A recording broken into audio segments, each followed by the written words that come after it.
Political funding ইস্যুটা NCP দল আকারে এবং সমালোচনাগুলোকে কিভাবে ডিল করছে এবং ফান্ডিংটাকে তোমরা কিভাবে প্রাতিষ্ঠানিককরণ করতে চাও?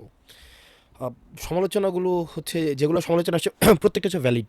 প্রত্যেকটা হচ্ছে কি মানুষ এই প্রশ্নগুলোর মধ্য দিয়ে মানুষের প্রত্যাশাটা প্রতিফলিত হয় যে আসলে ট্রান্সপারেন্সি যদি না থাকে, বিশেষ করে ফাইন্যান্সিয়াল ট্রান্সপারেন্সি যদি রাজনৈতিক দলগুলোর মধ্যে না থাকে, তাহলে আমি যতই বলি নতুন রাজনৈতিক বন্দোবস্ত, তাইলে তো হচ্ছে এটা থিওরিটিক্যালি একটা মানে কিতাবে থাকবে কিন্তু গোয়ালে থাকবে না।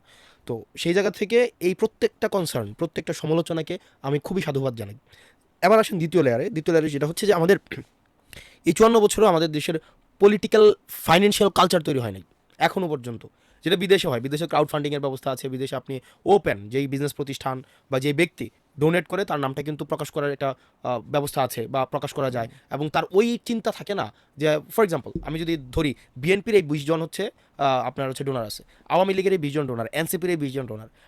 আমরা এই কালচারটাকে এখনও পর্যন্ত তৈরি করতে পারি নাই যে এই 20 জন যদি এনসিপির হচ্ছে অ্যানলিস্টেড ডোনার থাকে প্রকাশিত, বিএনপি যদি ক্ষমতায় আসে এই 20 জনকে বিশেষভাবে বঞ্চিত করা হবে বা হবে না। এটা কিন্তু হচ্ছে এই কালচারটা এখনো পর্যন্ত তৈরি করা মানে আমরা এই ইকোসিস্টেমটাকে ডেভেলপ করতে পারি নাই। তাও এই যে এই বিদ্যমান বাস্তবতাকে মেনে নিয়েই আমরা যে কাজটা এখন করছি সেটা হচ্ছে আমরা ক্রাউড ফান্ডিং মডেলটাকে ডেভেলপ করার চেষ্টা করছি, যেখান থেকে আমরা প্রত্যেকটা মানুষ তার জায়গা অনুযায়ী সে হচ্ছে ডোনেট করবে। দেখি তোমরা পার্টির পলিসি আকারে আমরা পার্টির পলিসি আকারে, এবং আমরা এইভাবেই যাব এবং প্রতিষ্ঠান ডোনেট করবে, এবং এই প্রতিষ্ঠান ডোনেট করাটা তার ট্যাক্স ফাইলের মধ্যে উল্লেখ থাকতে হবে। সে যে আমাকে ডোনেট করতেছে এটা ওই ব্যাকডোর দিয়ে হচ্ছে ডোনেট করে চলে গেল বা আমার নাম প্রকাশ করেন না। আইনি কাঠামো পরিবর্তন করা দরকার। ইলেকট্রাল লজে এখন পর্যন্ত যেটা আছে, একটা প্রতিষ্ঠান আপনার 50 লাখ টাকা পর্যন্ত হচ্ছে ডোনেট করতে পারবে, এর বেশি করতে পারবে না।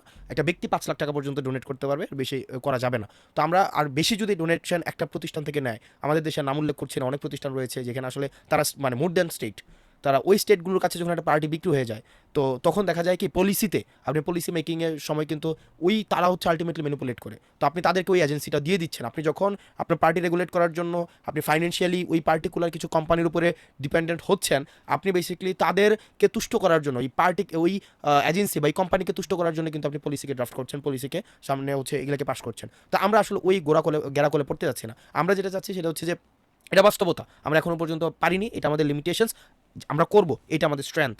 এখন এই জায়গায় যখন আমরা যদি আমরা করার পরে আমরা আশা করি যে এটা একটা অন্যান্য পার্টিকেও একটা প্রেশার ক্রিয়েট করবে যে তাদের ফাইন্যান্সিয়াল পলিসিকে ডিসক্লোজ করা, যেটা যদি আমরা না করতে পারি, দিন শেষে দুইটা জায়গায় যদি স্বচ্ছতা না আসে, এর মধ্যে একটা অন্যতম সেটা হচ্ছে ফাইন্যান্সে যদি স্বচ্ছতা না আসে, আমার এই প্রজন্মের কাছে আপনি কোনোভাবেই আপনি নতুন বন্দোবস্তের ট্যাবলেট খাইতে পারবেন না। এই নতুন প্রজন্ম খুবই ক্রিটিক্যাল, এটা গোপনে রাখা যাবে, এটা গোপনে রাখা যাবে, এটা ডিসক্লোজ করতে হবে। ফাইন্যান্সিয়ালি যারা কম্প্রোমাইজড হয়ে গেছে তারা কোনো না কোনোভাবে এক্সপোজড হয়ে গিয়েছে। আর দুর্নীতি এমন একটা বিষয়, এটাকে না আপনি হাইড করতে পারবেন। এটা আজকে কালকে পরশু, আমি যদি কোনো বিজনেসম্যান থেকে টাকাই না থাকে, ফর এক্সাম্পল আমি আনলাম, এটা আজকে না হোক 2 দিন পরে না হোক, এবং ওই বিজনেসম্যান আমাকে টাকা দিয়ে যদি যতই গোপনে দিক, সে কিন্তু এটা এখানে রাখবে না। এটা তার বিজনেস কমিউনিটিতে গল্প করার একটা টপিক, যে হাসনাত আমার কাছ থেকে টাকা নিছে, এটা তার একটা হচ্ছে সেই জিনিসটাকে সেল করবে বিভিন্ন জায়গায়। একটা বিজনেসম্যান আপনাকে এমনি এমনি টাকা দিবে না, গোপনে দান খয়রাত করে দিবে, ব্যাপারটা এমন না। এটাকে সে বিভিন্ন জায়গায় সেল করবে। তো এটা যে মানে ভাবার কোনো সুযোগই নাই যে এই জিনিসটা গোপন থাকবে। তো আমরা এই প্রজন্ম, আমাদের টার্গেট অডিয়েন্স কারা? আপনি একটা প্রোডাক্ট যখন মার্কেটে নিয়ে আসছেন, আপনার কিন্তু অডিয়েন্স স্পষ্ট, কনজিউমার আপনার ক্লাসটা স্পষ্ট। আপনার এই এনসিপির কনজিউমার কারা? এনসিপির কনজিউমার হচ্ছে এই প্রজন্ম।